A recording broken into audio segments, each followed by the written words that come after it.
Hi, നമ്മൾ ഓരോ ദിവസവും ഓരോ മെഡിക്കൽ കണ്ടീഷനെ കുറിച്ചാണ് ഈ ചാനലിൽ ഡിസ്കസ് ചെയ്യുന്നത്. ഇന്ന് നമുക്ക് പൾമണറി ത്രോംബോ എംബോളിസം എന്ന് പറഞ്ഞ ഒരു ടോപ്പിക്കിനെ കുറിച്ച് ഡിസ്കസ് ചെയ്യാം.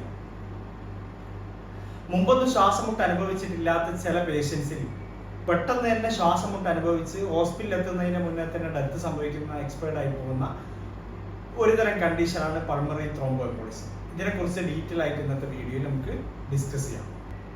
സാധാരണഗതിയിൽ നമ്മുടെ ഹാർട്ട്, ഹൃദയം രക്തം പമ്പ് ചെയ്ത് ശരീരത്തിന്റെ എല്ലാ ഭാഗത്തേക്കും ഓക്സിജൻ എത്തിച്ച് ഓക്സിജൻ എല്ലാ സ്ഥലത്തും കൊടുത്തതിന് ശേഷം തിരിച്ച് കേടായ രക്തം ഹൃദയത്തിന്റെ വലതുവശത്തേക്ക് വരുന്നു. ഈ വലതുവശത്തേക്ക് വരുന്ന രക്തം ശ്വാസകോശത്തിലേക്ക് പോയി വീണ്ടും ഓക്സിജൻ റിസീവ് ചെയ്ത് ഹൃദയത്തിന്റെ ഇടതുവശത്തേക്ക് പോവുകയാണ് ചെയ്യുന്നത്. ഈ സർക്കുലേഷനാണ് ഹൃദയത്തിന്റെ വലതു ഭാഗത്തു നിന്ന് ശ്വാസകോശത്തിലൂടെ ഹൃദയത്തിന്റെ ഇടതു ഭാഗത്തേക്ക് രക്തം പോകുന്ന സർക്കുലേഷനാണ് നമ്മൾ പൾമണറി സർക്കുലേഷൻ എന്ന് പറയുന്നത്. ശ്വാസകോശത്തിൽ പോയിട്ട് ഓക്സിജൻ റിസീവ് ചെയ്യുന്ന ആ ഒരു സർക്കുലേഷൻ.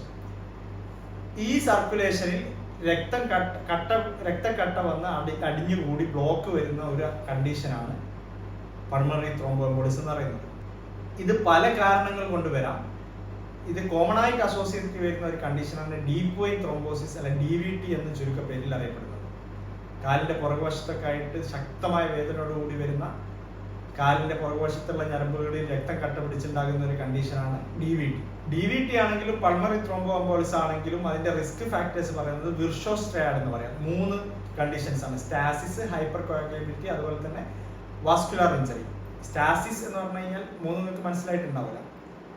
സ്റ്റാസിസ് എന്ന് പറഞ്ഞു കഴിഞ്ഞാൽ കുറേ സമയം നമ്മൾ ഒരു സ്ഥലത്ത് അനങ്ങാതെ ഇരുന്ന് കഴിഞ്ഞാൽ രക്തം ഒരു സ്ഥലത്ത് നമ്മൾ രക്തം എടുത്ത് പുറത്ത് വെച്ച് കഴിഞ്ഞാൽ കുറേ സമയം വെച്ച് കഴിഞ്ഞാൽ അത് കട്ട പിടിക്കും. അതുപോലെ നമ്മൾ അനങ്ങാതെ ഒരു സ്ഥലത്ത് ഇങ്ങനെ കുറേ സമയം ഇരുന്ന് കഴിഞ്ഞാൽ, ലൈക്ക് ബെഡ് റിഡൻ പേഷ്യൻസ് ആണെങ്കിൽ, ഫ്ലൈറ്റിൽ കുറേ സമയം യാത്ര ചെയ്യുകയാണെങ്കിലൊക്കെ നമ്മുടെ രക്തം കട്ട പിടിക്കാൻ സാധ്യതയുണ്ട്.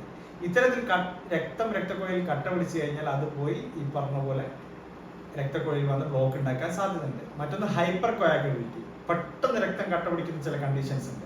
ക്യാൻസർ പേഷ്യൻസിൽ, അതുപോലെ പ്രഗ്നൻസി, ചില കൊയാഗുലേഷൻ ഫാക്ടേഴ്സിന്റെ ഡിഫക്റ്റ് വരുന്ന ജനിതക രോഗങ്ങളുള്ള കണ്ടീഷൻ. ഇത്തരം കണ്ടീഷനിലൊക്കെ പെട്ടെന്ന് രക്തം കട്ട പിടിക്കാൻ സാധ്യതയുണ്ട്. അതുപോലെ വാസ്കുലാർ ഇഞ്ചറി വരുന്ന കേസ്, നമ്മൾ ഏതെങ്കിലും തരത്തിൽ ട്രോമ വന്ന് ഏതെങ്കിലും ഇടിയൊക്കെ കിട്ടിക്കഴിഞ്ഞാൽ രക്തക്കുഴലിന് ഇഞ്ചറി വന്ന് രക്തം ഉള്ളിൽ ക്ലോട്ട് ചെയ്യാൻ സാധ്യതയുണ്ട്. ഇത്തരം കണ്ടീഷനിലൊക്കെയാണ് കോമൺ ആയിട്ട് വരുന്നത്. ഇതുപോലെ വരുന്ന കണ്ടീഷനാണ് ഒന്ന് പ്രഗ്നൻസി, ക്യാൻസേഴ്സ്, പ്രധാനമായിട്ട് അഡിനോകാർസിനോമ എന്ന് പറയുന്ന type cancers, congestive heart failure, ഹൃദയത്തിന്റെ ഫെയിലിയർ ഉണ്ടാകുന്ന കണ്ടീഷൻ, നെഫ്രോട്ടിക് സിൻഡ്രോം, പിന്നെ ഗർഭനിരോധന OCPs, ഓറൽ കോൺട്രാസെപ്റ്റീവ് പിൽസ് കഴിക്കുന്ന ആളുകൾ, ഗർഭനിരോധന ഗുളികകൾ കഴിക്കുന്ന ആളുകൾ, ഹോർമോൺ റീപ്ലേസ്മെന്റ് തെറാപ്പി, ചിലർക്ക് ഗർഭപാത്ര അണ്ടാശയൊക്കെ എടുത്തു കഴിഞ്ഞാൽ ഹോർമോൺ റീപ്ലേസ്മെന്റ് തെറാപ്പി സ്ഥിരമായിട്ട് കഴിക്കുന്ന ആളുകൾ ഉണ്ടാവും. ഇത്തരം കണ്ടീഷനിലാണ് ഈ പൾമണറി ത്രോംബോ എംബോളിസം കോമൺ ആയിട്ട് അസോസിയേറ്റ് ചെയ്ത് കാണുന്നത്. ഇതിന്റെ ലക്ഷണം എന്താണെന്ന് വെച്ചാൽ പെട്ടെന്ന് തന്നെ ഒരു ശ്വാസമുട്ട്, മുമ്പൊന്നും ശ്വാസമുട്ട് ഇല്ലാത്ത ഒരു പേഷ്യൻസിൽ പെട്ടെന്ന് ശ്വാസമുട്ട് വരിക, ചെസ്റ്റ് ഫൈൻഡിങ്സ് ഒന്നും ഇല്ലാതിരിക്കുക, അതുപോലെ എന്തെങ്കിലും നെഞ്ചുവേദന അനുഭവപ്പെടുക, രക്തം ഛർദ്ദിക്കുക, ഇങ്ങനെയൊക്കെയാണ് ഇതിന്റെ ലക്ഷണങ്ങൾ വരുന്നത്. ഇത് രക്തം കട്ട പിടിക്കുന്ന അതിന്റെ അളവും ഏത് ചെറിയ രക്തക്കുഴലിലാണോ അല്ലെങ്കിൽ മേജർ രക്തക്കുഴലിലൊക്കെയാണോ ക്ലോട്ട് വരുന്നതിനനുസരിച്ച് ഇതിന്റെ ലക്ഷണങ്ങൾ മാറും. വലിയ രക്തക്കുഴലിൽ വലിയ ക്ലോട്ട് വന്ന് അടിഞ്ഞുകൂടി കഴിഞ്ഞാൽ പെട്ടെന്ന് തന്നെ മരണം സംഭവിക്കാനുള്ള സാധ്യത.